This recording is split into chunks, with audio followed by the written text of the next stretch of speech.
Hi friends, നമുക്കിന്നൊരു നാടൻ പലഹാരമായ നെയ്യപ്പം എങ്ങനെ ചെയ്തെടുക്കാമെന്ന് കണ്ടാലോ. അതിനായി 3 കപ്പ് പച്ചരി ആവശ്യത്തിന് വെള്ളമൊഴിച്ച് നമുക്കൊരു 6-7 മണിക്കൂർ കുതിരാനായിട്ട് വെക്കാം.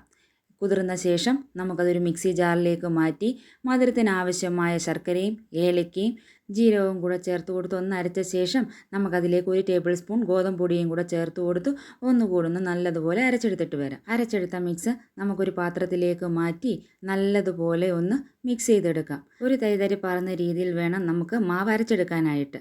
എന്നിട്ട് നമുക്കിതൊന്ന് ഒരു 8 മണിക്കൂർ റെസ്റ്റ് ചെയ്യാനായിട്ട് മാറ്റി വെക്കാം. എന്നിട്ടൊരു കടായി വെച്ച് അതിലേക്ക് നെയ്യ് ഒഴിച്ച് തേങ്ങ കൊത്തിട്ട് നല്ലതുപോലെ ഒന്ന് വറുത്തെടുക്കാം.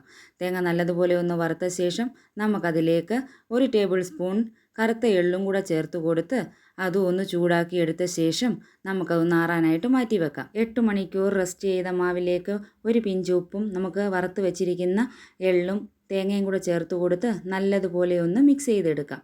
നെയ്യപ്പം ചുടുന്നതിന് മുമ്പ് നമുക്ക് ഈ വറുത്ത് വെച്ചതൊക്കെ ഒന്ന് ചേർത്ത് കൊടുത്താൽ മതിയാകും. അത് നല്ലതുപോലെ ഒന്ന് മിക്സ് ചെയ്തെടുക്കാം. എന്നിട്ട് നമുക്ക് നല്ല തിളച്ച എണ്ണയിലേക്ക് ഓരോ തവി മാവ് കോരി ഒഴിച്ച് നല്ല ബ്രൗൺ കളറാകുന്നത് വരെ വറുത്തെടുത്ത് കഴിഞ്ഞാൽ നമ്മളുടെ നാടൻ നെയ്യപ്പം ഇവിടെ തയ്യാറായി കഴിഞ്ഞിരിക്കുന്നു. ഇത് വളരെ എളുപ്പത്തിൽ തയ്യാറാക്കിയെടുക്കാൻ സാധിക്കും. എല്ലാവരും ഒന്ന് ട്രൈ ചെയ്ത് നോക്കൂ. ഇഷ്ടമായെങ്കിൽ ലൈക്കും ഷെയറും സബ്സ്ക്രൈബും ചെയ്ത് സപ്പോർട്ട് ചെയ്യാനും കൂടെ കമൻറ്റ് ചെയ്യാനും മറക്കല്ലേ. താങ്ക്